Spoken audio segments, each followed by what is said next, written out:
Hello. Okay, we're going to try this again. I apologize. I don't know why my other videos are not working this morning. So I'm just going to try re-recording and running through this with you. And hopefully these are going to upload so that you have them. Okay, our first lesson today is on perimeter. Okay, so when we talk about polygons, we've talked a lot about when line segments enclose, they form an area known as a polygon. So we've got triangles when 3 lines enclose. We've got all kinds of different parallelograms with squares, rectangles, and such. So what we're talking about today is the distance around a polygon, okay? So the perimeter is the measure of the distance around the outside only of a polygon, okay? We're not talking about what's inside here. Think of the fence around the yard in your house. If you have a fence around your yard, that fence is the perimeter or the outside line or the outside measure of your yard, and that's what perimeter is, okay? So we should know that perimeter is always talking about length and width, okay?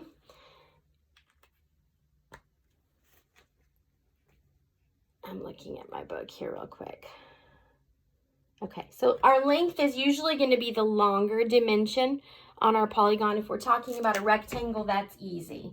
Okay, we know that a rectangle has a longer side, which would be our length, and the shorter side would be our width. But sometimes with a square, length is just one side, width is just the other side. And we know that they're all going to have the same measure, okay? So there is a formula that we're going to use to find perimeter, okay? And we can find perimeter by adding our length plus our width plus our length plus our width. So see here we've got length, width, and width. So all we have to do to find perimeter is add these measures up, okay? So let's try that with a rectangle that looks like this. It's going to be 3 centimeters and 2 centimeters. So all we're going to do is 2 plus 3, but we have to do it again because there's 2 more sides to our outside area. So 2 plus 3, and we get 10 centimeters, okay? So the perimeter of this rectangle is just the measure all the way around if we add up all 4 sides, okay? Remember with a polygon, especially with a rectangle, we know that this length is going to equal the same measure as this length. So we know both of these sides are 3.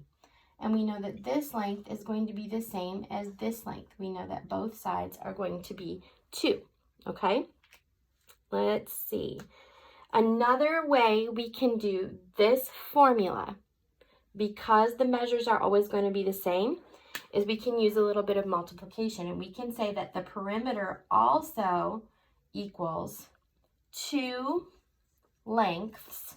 I'm going to make that a capital L so you can see it better, plus 2 widths.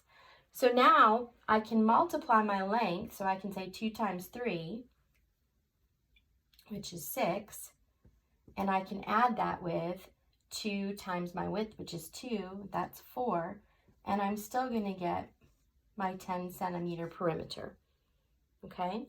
So to find perimeter, we can add up all of the sides like this, or we can use an equation that involves a little bit of multiplication, and we can think 2 times our length, because our length is always going to be the same, or we can do plus, we can add it to 2 times our width, because our widths are always going to be the same, okay?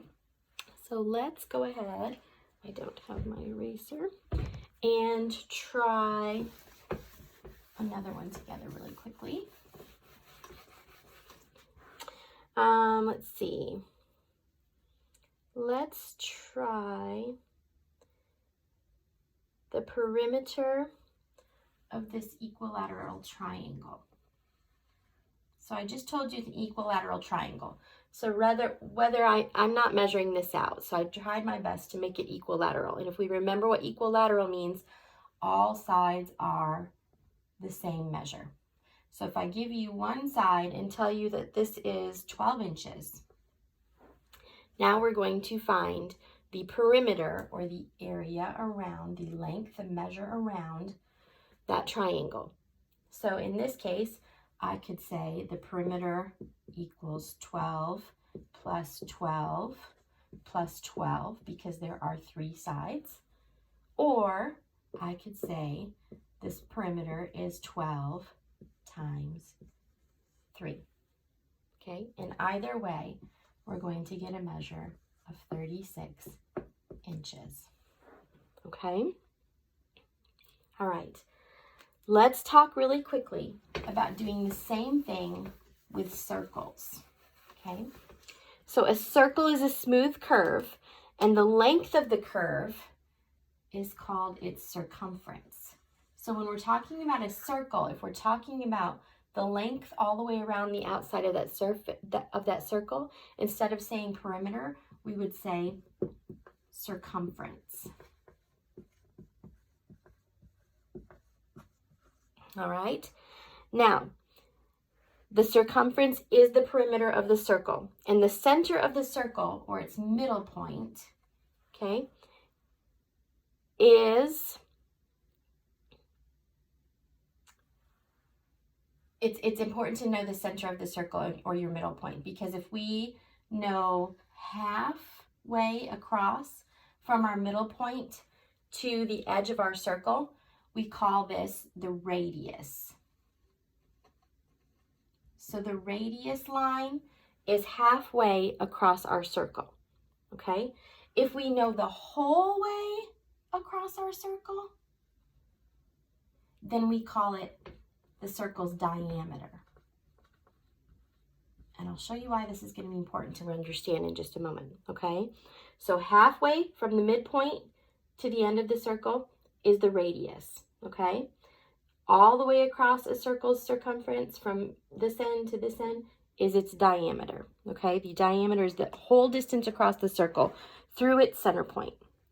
So the diameter is going to be 2 times the radius, okay? Because if we know this radius is 2, and we know that this is the midway point, or the halfway point of our circle, then we can understand that the other side is also going to be 2, okay? So in this case, 2 times 2, the diameter would be 4, and we'll just say this is centimeters, okay? All right, so these things are going to be important to know so that we can figure out the circumference, okay? So let's see.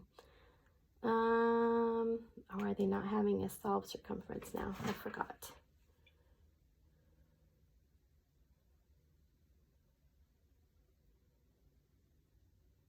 They're not even going to have a solve for circumference.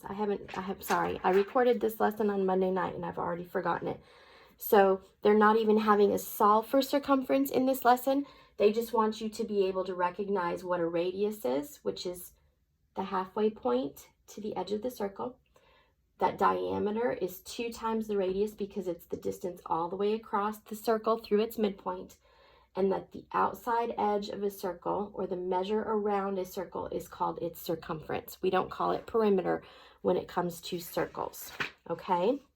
All right, so you're going to get out your lesson 53 worksheet that is uploaded there, and make sure that you go ahead and turn that in today. That's your class credit, okay? So finish those sample problems, and if you didn't get Tuesdays to me, get those to me too, okay? Do your sample problems and upload them into Google Classroom so that I can check your understanding. And if you have questions, please let me know. I know this video was a little scattered because I'm kind of freaking out that my first videos didn't upload for you all. So I apologize if this is short, but I think I've covered all of that. And so if you have questions, please have Mom and Dad get in touch, okay? Bye-bye.